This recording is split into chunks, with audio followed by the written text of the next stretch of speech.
So day one, the CDT, went through El Paso, made it to Lordsburg yesterday, caught the train from El Paso to Lordsburg, made it to the southern terminus real early. I think we started off on the trail a little bit before 9.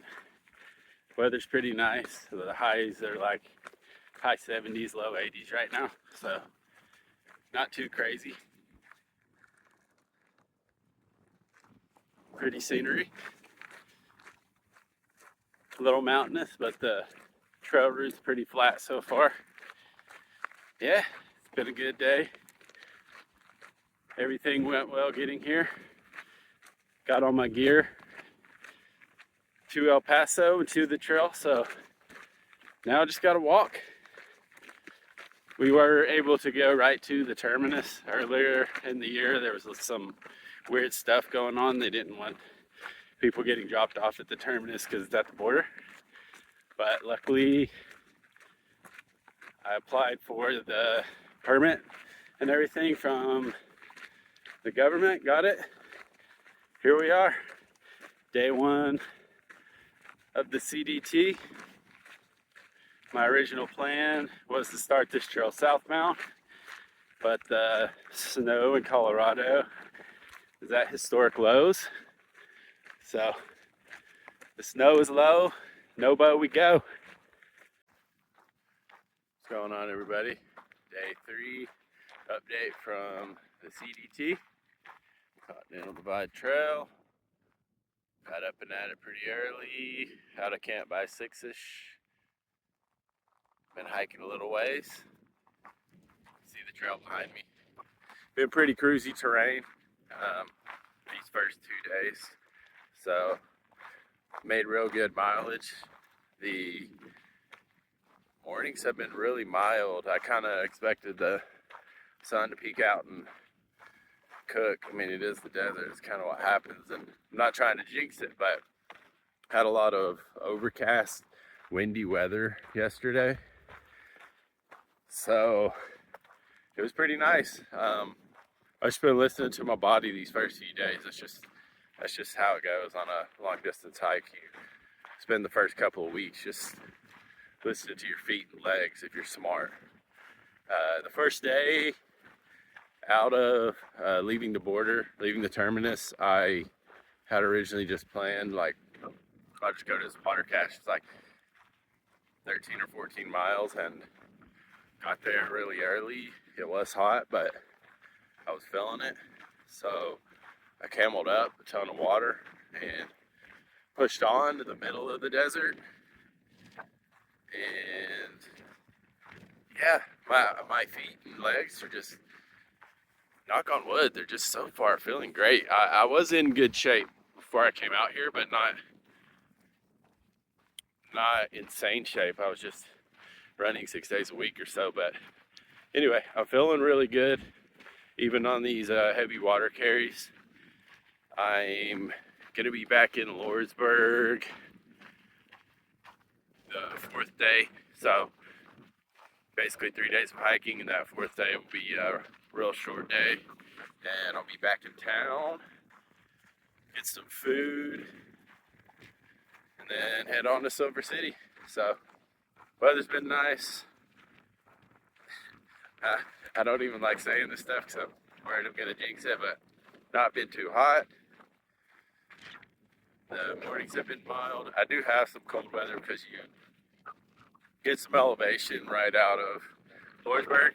So I have some of that mid layer. I have stuff that I'll send up to myself in Colorado, but I went ahead and probably carried more than I 100% need, but I don't mind. I'm not one of these people that's going to have a 10-pound base weight, and I probably never will be. That's fine with me. I've kind of adjusted on other things. I have a new tent this time, so I've got some weights some other places. That's been an interesting learning curve. Trying to put that up. I tried to put it into a creek bed the first morning, and it's just I just didn't go up like my big Agnes. So that's fine. We're figuring it out. New Mexico's a great place to get your trail legs and figure things like your equipment out. That was one of the reasons I wanted to go Nobo. Sort of forgiving on this because you have this sort of cruisy terrain where you get your legs under you. You can make some gear adjustments instead of being in some crazy altitude. And it just worked out to go north, so that's great. And then you have these sort of long days that just get longer as you go north. So when you need the extra daylight as the terrain gets harder, you have it. Whereas going south, you're kind of running from the winter and your days are getting shorter. And I had just accepted that this trail makes more sense to go south. And as a general rule, I think it does. But if you're going to go north this year, it's looking like that year. So here I am, out in New Mexico, heading north on the Continental Divide Trail, day 3. Trying to keep some updates. Day 4 from the CDT. Got some views out that way. Sort of next to town where I'm heading today. I'm gonna go back through Lordsburg, get washed up, top things off charging, get some food, and be on my way. So not much out of the ordinary, I guess. It is the desert. It's about what you would expect. I had commented on the really good weather, which maybe I shouldn't have done. It was overcast and windy. It was a really great hiking day, and I got some good mileage in. But then yesterday, the wind picked up, I guess, to an extremely abnormal rate because there was weather advisories being sent out. So hopefully that's not the norm. It was pretty intense. Sorry about that, the gate. It was pretty intense, and then I had to keep my hat on the entire time. So it was down like that. I couldn't really see, but I took the hat off. The sun was so intense, and the sand blowing in your face and eyeballs is probably a bigger issue than that. So that was interesting. And then to top it off, the trail, to be honest, is pretty horribly marked through this section. I was really surprised at how bad the trail was. It's kind of odd because I feel like in some spots you could just like attach chains to a four-wheeler and drive it, and the trail will pretty much stay there. I mean, it's the desert, so not much changes once the trail's created. And that's part of the problem. At least my theory is that a lot of the places where it's easy to get lost are from the Sobos, because they're doing what you would do after you've been hiking for months, which is taking the quickest path forward from point A to point B. They're probably not carrying anything, so they're trying to get down to the southern terminus, and they're just running across the desert. So there's all these paths that coincide with the trail, so it's easy to get lost, which, like I said, I mean, I don't blame them for doing that, but that, at least in my head, I think that's what's going on. There's that, and then there's not much trail maintenance, like I said, which I found kind of odd. There's not a lot to do out here. It's the desert, but sometimes you end up with like the signage, you end up with a sort of well-worn footpath, you end up with footprints from where people have been following each other, and then you end up with far out. And I kid you not, there were a couple places where all 4 of those things seem to be different. Far out app is still reliable. It's going to get you in the right direction. So it's not the biggest deal. I've just been surprised at how many times I've had to pull it out and try to figure out where it's at, because there's all this shrubby stuff, so it's just high enough to where you can't really see over it to the trail. Not a big deal, because it's easy to get from point A to point B if you get a few yards off, but I did actually find that surprising. The water carries haven't been miserable. There have been some sketchy water sources, so it depends on how picky you are. If you really want to go cache to cache, yeah, they're long, but if you're willing to filter a little cow water, you'll be fine. Might be a little green, You might be in a cow trough, but you'll be all right. It's pretty obvious the ones that you really should not touch if you can avoid it. Oh, there's tons of grasshoppers. There's grasshoppers everywhere. I'm not sure why I didn't know there was a lot of grasshoppers out here, but I didn't. So, fun fact, there's just dozens and dozens that jump every time I take a few steps. That's about it. Huge water carry out of Lordsburg, but I'll be feeling better, have some town food in me, be charged up. Then I'll be on to Silver City the next few days after that, and hopefully post some more updates around then. Good morning, everybody. Coming out of Lordsburg on the CDT. I went in yesterday, as was the plan. Expected to just demolish some pizza. The pizza place was closed. Apparently it's closed 3 days a week. I actually ate there before I got on trail.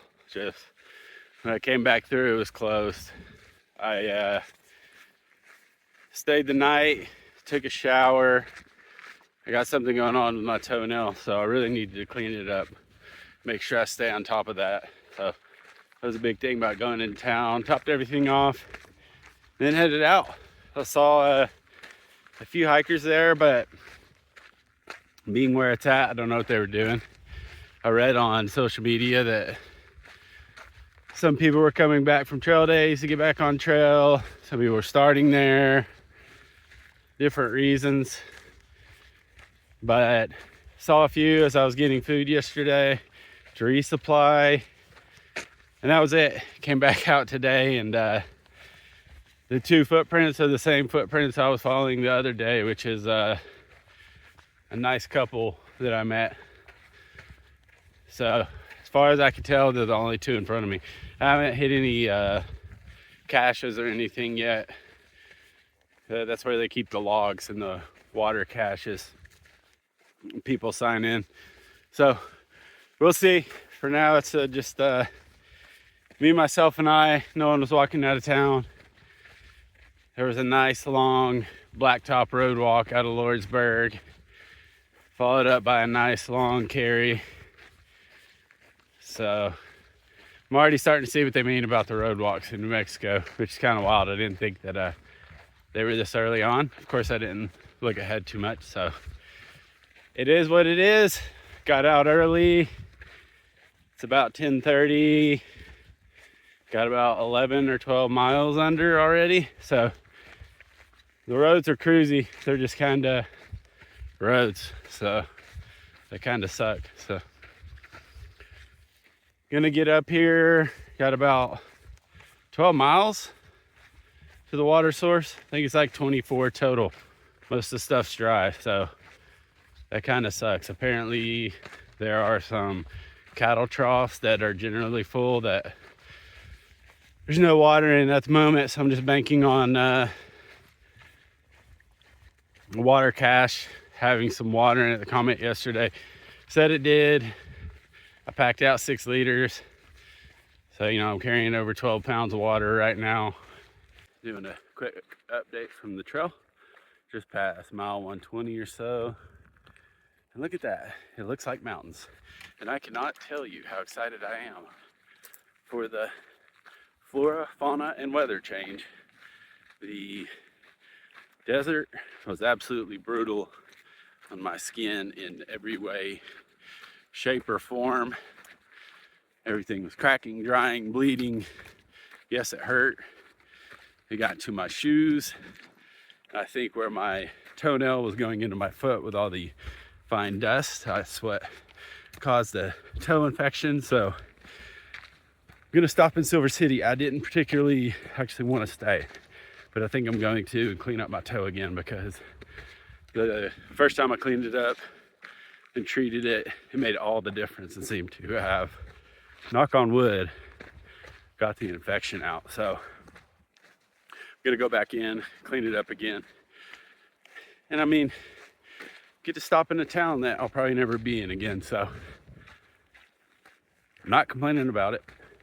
really, I could go through without stopping is the only thing. But look, I'm out here past mile 100 yesterday. I was getting sick of the desert. I'll just be honest, I was getting sick of the desert. I wasn't seeing the people. I was coasting. I think that's why people love the desert so much, is just because the coasty miles, you know, you can knock out 20 to 30 pretty easily. But man, I am loving getting some views all day. I'm loving the greenery. The trails mark better. I think as you get up into the national forest, it probably is, since the CDT isn't solely responsible for marking, because that first 100 miles was not marked well.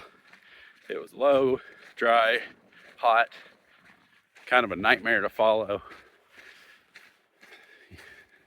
Water was okay. I can't complain too much. They keep the water pretty cash, so even though you got to get the places, you might not like the water you have, but there is water.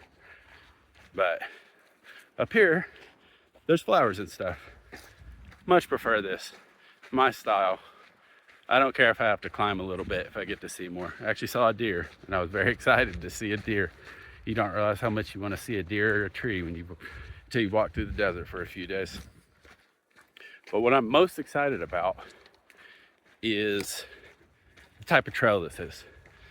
The Continental Divide Trail is what's known as the Choose Your Own Adventure Trail of the Big Three. And that is quite literally what it is. On the other two, you have the Appalachia Trail, the Pacific Crest Trail. You're pretty much stuck to the red line. And all that means is that there's one path. You may have little minor divergences of a few miles here or there. They might be to avoid a road walk, to avoid a potential flood area, snow, weather. So it'll be weather related, road walk related. Might be some emergency bailout points that you could take. But overall, you're pretty much stuck to one path known as the red line. Now, this trail does have a red line, but it has an incredible number of alternates. There is so many ways you can hike this trail. I mean, there's dozens and dozens and dozens of different ways to piece this trail together. There's a lot of road walks on this. There's hundreds and hundreds and hundreds of miles of road walks, be that blacktop or dirt road. And there's a lot of alternates to get around that. There's a lot of alternates to do a scenic route. Sometimes you might even have the scenic route being the red line, and they might have a road walk alternate. Some people are more worried about doing faster miles for whatever reason. Maybe they're on a timeline, so you can do the road, you can do the scenic route. Sometimes you get to a split and there's one route to the left, one route to the right. They each go to a town. The one straight over just goes through the mountains. There's all types of reasons for these alternates. But what makes it unique is that there's just a crazy amount of them. And you could piece all of them together in any way that you want. However you want to hike this trail, that's how you hike it. The Continental Divide Trail is not a strict red line trail. As a matter of fact, the vast majority of people piece it together in a different way. And there's all these cool flavors, and it's neat to read about people's hikes because they all do it a little bit differently. Even if they walk most of the same route, there's usually hundreds of miles that's different from these alternates, and it does make a dramatic difference on the hike. But it's cool because you get there and you get to decide, this is what I'm feeling, this is what I want to see, this is what I want to do with my own hike. So it really takes that hike your own hike thing to a level you don't really see on the other long trails. And I am so excited about that. I'm so excited to get somewhere and say, I want to do this alternate or that alternate. I just want to hike this. I want to hike my own trail. You really do. You get to kind of make this thing your own thing. I'm just so excited about those views. Sorry. But yeah, man, I'm so excited about this choose your own adventure thing. And the more I talk to people about it, the more excited I've got. Because that's, everyone pretty much more or less says the same thing. It says, you know, if you don't get obsessed with that red line, there's just endless possibilities to do this trail and do what you're feeling. I'm sort of glad that the choose your own adventure trail is the last of the big three for me, because when I get to these places, I now have more experience under my belt and have a better understanding of what I might want to do and why I might want to do that. So yeah, I'm glad I have that experience before coming out here and doing this, because I feel like it's gonna give me more reasoning to making choices and why I might want to do a scenic route, why I might want to do this road walk. Just this morning, I took a scenic route and it actually added miles. So some of the alternates are obviously for shaving miles or whatever. Like I said, there's a ton of reasons, but the alternate I took this morning actually added a bit, but it went up on the high route. And I was actually looking down on the trail, so I could see that if you took that low route, the red line, you missed all the views. And the red line was on a washed out road. And look, if that's what you want to walk it. It's your hike. If you want to walk the red line on the washed out road and you enjoy it, do your thing. I just like that I was able to get there and say, you know what? That climbs, but it's got much better views. I think I'll do that. It adds a little mileage, but it's worth it to me. So I think I'll do that. It's just so cool to have those options out here. So anyway, super excited about that. Super stoked. I like that I already had that little detour where I was able to do that and do my own thing. And I got a nice little sunrise that you completely miss because you don't have the view from the red line. So anyway, I'm excited about that because the whole trail is that way. And yeah, that's about it. Excited to be in the mountains, excited for the route changes, the route decisions, the decide as you go. I'm excited about the choose your own adventure trail. So I'm gonna get back to it. Y'all enjoy your day. Get back to hiking this little forested area. Y'all go take a hike.